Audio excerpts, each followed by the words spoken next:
I can hear it. That clock is ticking. It's after 11, and you all know what that means. That means it's time for your favorite show and mine, Countdown to Armageddon. And today I want to talk to you about something that's kind of bothering me. The very idea that injustice in this country now can be determined by the mob. The idea that we all knew coming into this week the cities would burn. Think about that. A select group of people think that their efforts to get justice should be performed or can be assisted by burning down society. Now, I understand that in reality, groups like Black Lives Matter and Antifa, they're not out for justice. They're out to burn down society. They just are looking for any excuse. But the problem with this is now it influences our justice system. And it could very well have been influencing it for a while. Many of us wondered why the Supreme Court and the other courts refused to take up President Trump's challenges to the election. And you look at this and you hear the rumors that came out, especially from the Supreme Court, where they were afraid of the riots. This is not justice. This is justice held hostage to a group of malcontents. And look, I don't care what you think of BLM. I don't care what it was supposed to be in the beginning. The reality is now it is a purely Marxist movement out to overthrow and change this society. If we continue to allow rioters, not protesters, but rioters, to dictate what is right or wrong, then we're doomed. Let's face it. The idea that we're going to cave in anytime they get ready to burn down society, we're hostages. We're hostages to the lowest common denominator. And the really ironic part is society right now gives these groups a pass. Gives their supporters a pass. Members of Congress that support these people, nothing is said to them. Maxine Waters, not a thing was done as she told them to get more confrontational. I mean, supposedly this is why they impeached Donald Trump the second time, because he was inciting riots and leading to insurrection. He's been pulled off of Facebook and all these other places because his words could lead to violence. Well, her words definitely could lead to violence. Let's compare the words. Get out and let your voice be heard, let your government know, versus get in their face. Which one leads to more violence? And yet, not a thing was done to Maxine Waters. The House Democrats voted unanimously not to censure her. Once again, given a pass. Now I realize part of that is the Democrats will not punish their own people. Nancy Pelosi is not going to do anything that might cause her friction within her own party. She needs every one of them so she can push the bullshit through. But we sit back and we listened for 4 years on how evil Trump was, how he's dividing this country. And yet the people that are really dividing this country are given a pass. Ladies and gentlemen, I'm telling you right now, if this trend continues, you can take the idea of courts, you can take the idea of justice, and you can just burn down those statues and destroy them. Because they don't live here. We have taken the idea of appeasing a vocal part of the minority to absurdity.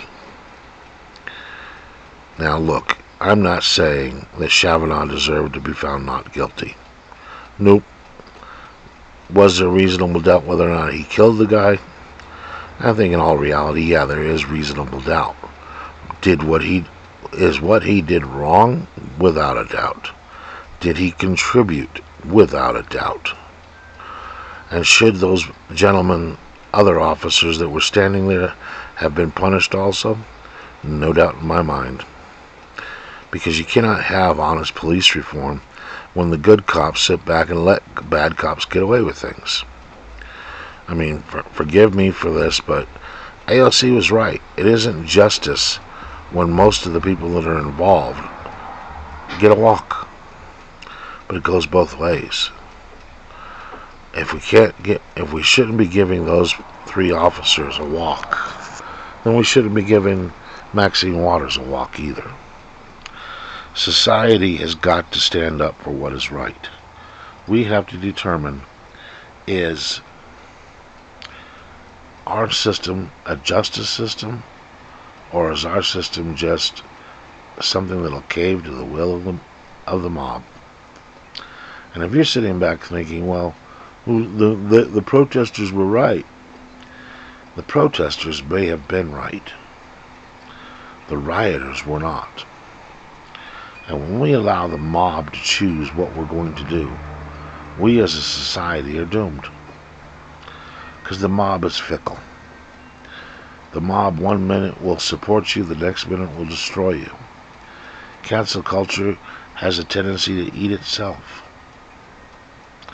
Why? Because that's the way it's always been. Even back under Socrates and Plato, they understood that when you gave in to the mob, you got demagogues. You got no semblance of justice. And all we're doing now is proving them right. I mean, I'm sure Socrates and Plato and the other great Greek philosophers are sitting back going, oh Lord, what did we do wrong? Didn't these people read what we had to say? And that's part of the problem. No, most people haven't read what the Greek philosophers had to say. Most people don't bother reading anything that has the word philosophy in it, because that scares them. That asks them to take a rational look at what they believe. Now, you will have some people say, well, religion isn't rational, and yet that's been okay for all these years. I'm not saying that all religions are rational. I'm saying that we as humans need to rationally look at our moral standards and our judicial system, which is supposed to be, in a sense, an extension of our morality, and say, is this system logical? Does this make sense? Is it fair? I mean, one of the things we're being told is that our system is filled with systemic racism. I keep waiting to see the laws or the institutions that are systemically racist. No one can point to any of those. Why? Because what they want to do is they want to use something from 60 years ago, 50 years ago, and say, see, it was bad then. Yeah, it was. But in the same token, that was then, this is now. No, I do not believe our system is systemically racist. Do I believe there are racists in this country? Of course there are. I'll firmly tell you that there are racists on both sides of the aisle. There are racists that are pro-black. There are racists that are pro-whites. There are racists that are pro-Hispanic. There are racists that cover even subgroups. If you don't believe me, walk up to a Puerto Rican and call him a Mexican. They're going to get upset. Call a Mexican a Puerto Rican, see what happens. There is a sense of racism prevalent throughout this country. But is it to the point where we are judging others and holding people back purely based on their race? No, I don't think we are. I don't think society is formed that way anymore. I think all too often the charge of racism really means you don't agree with what I say, so you must be evil. We are allowing the minority, and the very vocal minority, to dictate our terms. They're dictating our terms and they're twisting our terms.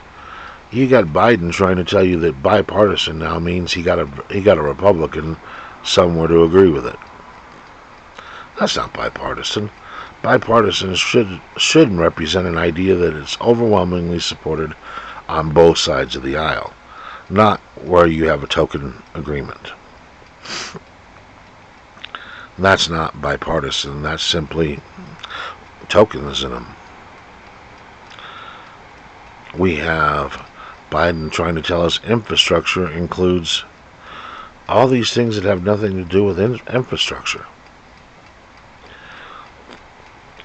We're trying to change the meanings of words. Well, they are. And they're trying to change them into ways that support their agenda. Black Lives Matter. They've admitted they're Marxist, but nobody wants to say anything against it. Why? Because they're black. Now, it seems to me if you're going to give someone a pass based on the color of their skin, then you have issues. Now, the latest example that's come up is the case where the police officer shot the girl. I believe it was in Cleveland. Yes, he shot the young girl. She was 15 or 16 years old, and he killed her. Why? Because she was about to stab another girl with a knife. This is what the police are supposed to do. No ifs, ands, or buts. If that girl that was about to be stabbed was my daughter, and the cop had stood back and said, well, it's just a knife fight, and let my daughter be killed, you better believe I'd be furious with that cop, because he didn't do his job. That is his job, is to protect the girl that was going to get stabbed. When the girl that had the knife wouldn't drop the knife, yes, you shoot her. You're doing it in defense of a life. Now, I've heard some of the commentators. You actually have one commentator that said, well, kids have been fighting with knives for generations. You need to just, there's no reason to kill them for it. Yeah, there is. Because they're going to kill people. Knives kill.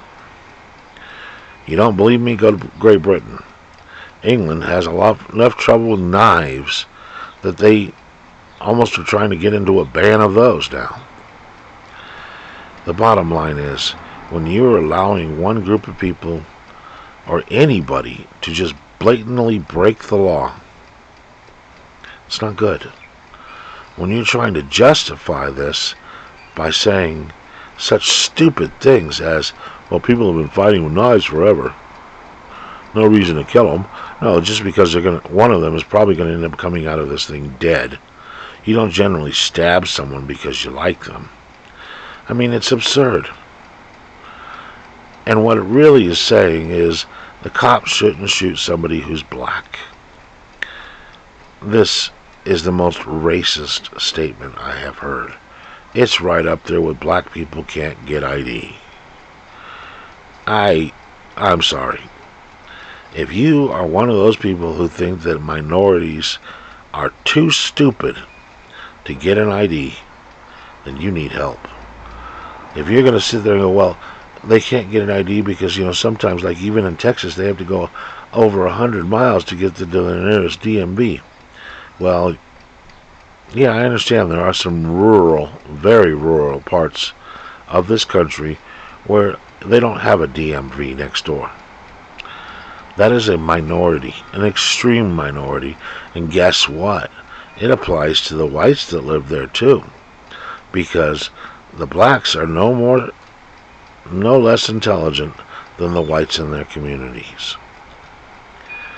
When you're sitting back saying, well, they can't get to an ID, you're saying they're too dumb too lazy or don't have the desire to do so, unless it's given to them on a silver platter.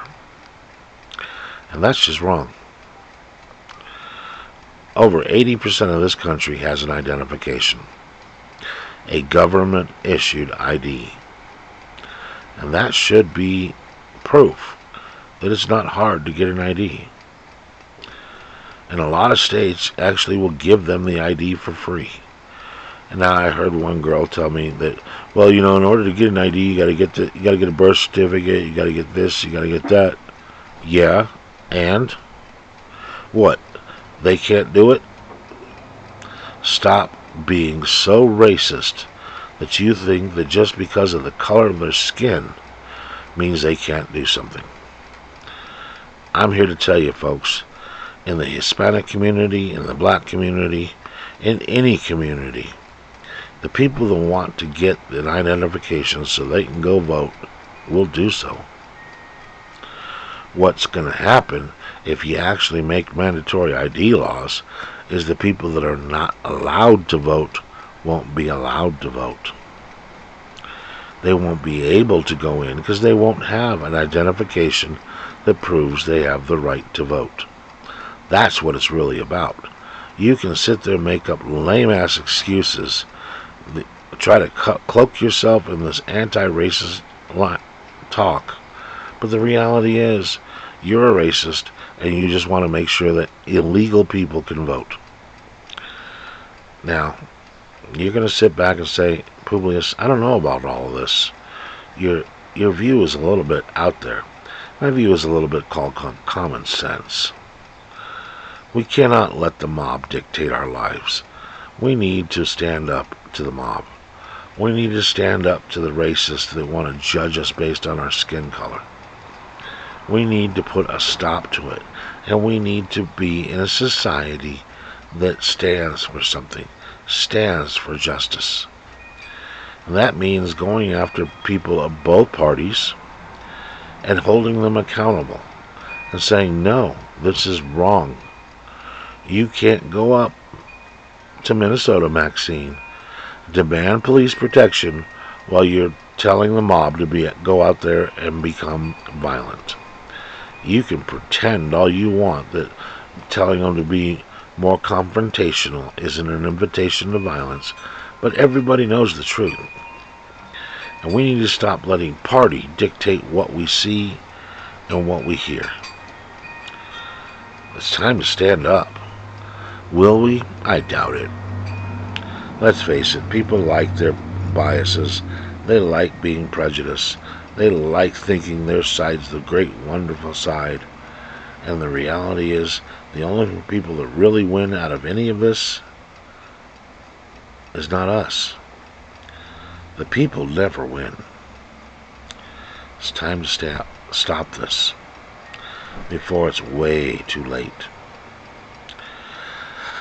Alright, this has been Publius with another countdown to Armageddon. Take it how you will. But either way, thank you for tuning in.